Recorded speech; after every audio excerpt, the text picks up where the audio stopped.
An example.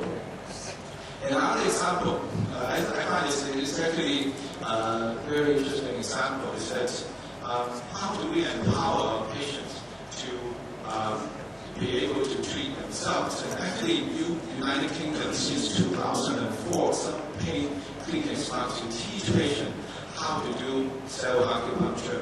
It's basically acupuncture points that within the extremities, even if you insert deeper, there should not be a problem, and so on. And they were able to show that a patient like that is safe, is practical, and it saves patients time.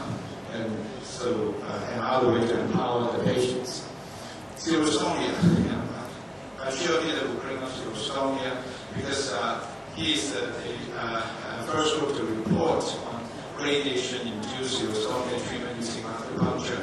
Just to give a little bit of background, radiation-induced xerostomia is the destruction of the salivary gland tissues when patients receive radiation for head and neck cancer. So after that, the mouth becomes dry, the saliva becomes thick, and the patients cannot talk very well, swallow very well, their taste change, and so on. It's quite significant problems, and it's sort of permanent. So in his group, when he was in the Naval Center in California, he developed a protocol with the colleagues, and basically it's protocol also taking into account the practical usage of this approach.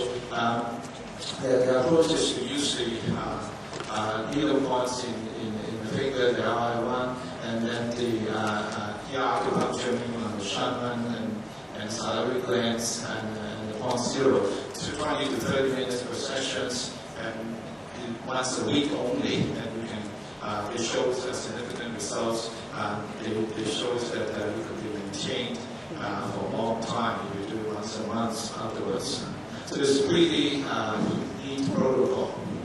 Another thing he brought up, we thought we could send it for you, is a trial that done at the Master University that instead of using needles, our group used what we call TENS machine, that is transcutaneous electrical nerve stimulator, using in a way that we stimulate acupuncture points, and then we use a lower burst of stimulation, and also the machines are sort of done in a way that the stimulation is randomized, so the brain will not get used to the stimulation, and it continues to show effects.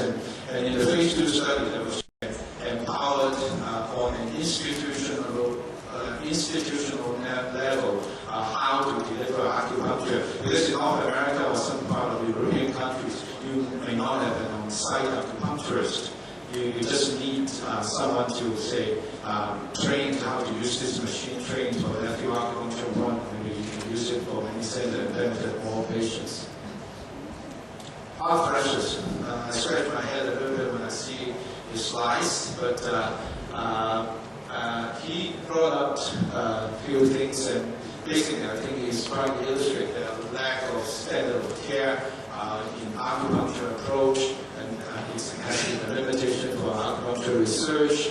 And he showed one of his pilot studies in his own institute, and he approached heart pressure secondary to cancer therapy using the Chinese diagnosis pattern called the kidney water exhausted approach. And this is how he treated the patients, mainly to tonify the kidneys. And you were able to show on a limited patients that patient reported less severe pressures, less frequency of attacks, and better quality of life and better sleep. So he started a prospective randomized trial in his own center. But when you look at other published articles, with the answer for this one is Dr. Deng's group in Memorial. He used a very different approach in treating heart pressures and compared to sham approach. Although they were able to show that there's a decrease in the severity and frequency of heart pressures attack, either in the sham or the active group, they failed to show a difference between the sham and the real acupuncture group. With the study, it doesn't work. There are all controversies, and some other speakers is going to discuss that. And another study is the Acupuncture for heart pressure study, and again, it is an active study. However, there are really well-designed trials and using very different approach in investigation. Let's say for this one, they use very complicated, I say really complicated, and feasibility for the acupuncturists to perform the treatment. According to the Chinese pattern, so if the pattern change, they can choose different points. And for this study, they were able to show that there was improvement, significant improvement in the heart pressure attack and the sleep quality of patients. So is it because the approaches are different, the results are just different? We don't know, but it's a good illustration. Even if we look at RCTs that are negative or some are positive, we should really concentrate what approach they have used. Maybe that approach is appropriate for a patient, and so on and so forth. And all these studies are being started and repeated again. Not only for science, it's only a signal that we know there are different approaches for particular treatments, and people are doing that. And it is the current practice. People will not give up of trying. The last symptom that Peter brought up is neuropathy. I think anyone who is treating cancer nowadays notice that a lot of patients end up with peripheral neuropathy. It's the symptoms that cause tingling, some have numbness in their extremities, and patients have problems with coordination. It's really severely affect the quality of life. Maybe they might even have the ability to pick up a cup, pick up a spoon to feed themselves. And it's become more and more common because there are more and more effective chemotherapy and patients live longer.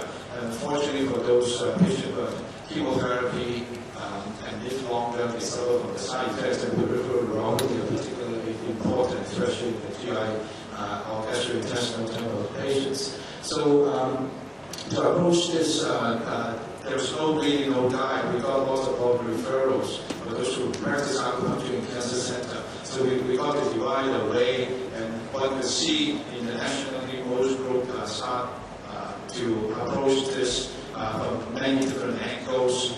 They look at classical texts, they look at related symptoms like similar presentation symptoms like diabetic neuropathy, and try it. And one of the groups is our group who just reported a case series of approach with for the chemotherapy-induced peripheral neuropathy using a protocol based on classical texts, and it was successful to show improvement of symptoms in very severe cases, and now it's being tested again in a prospective trial which is ongoing at the Master University.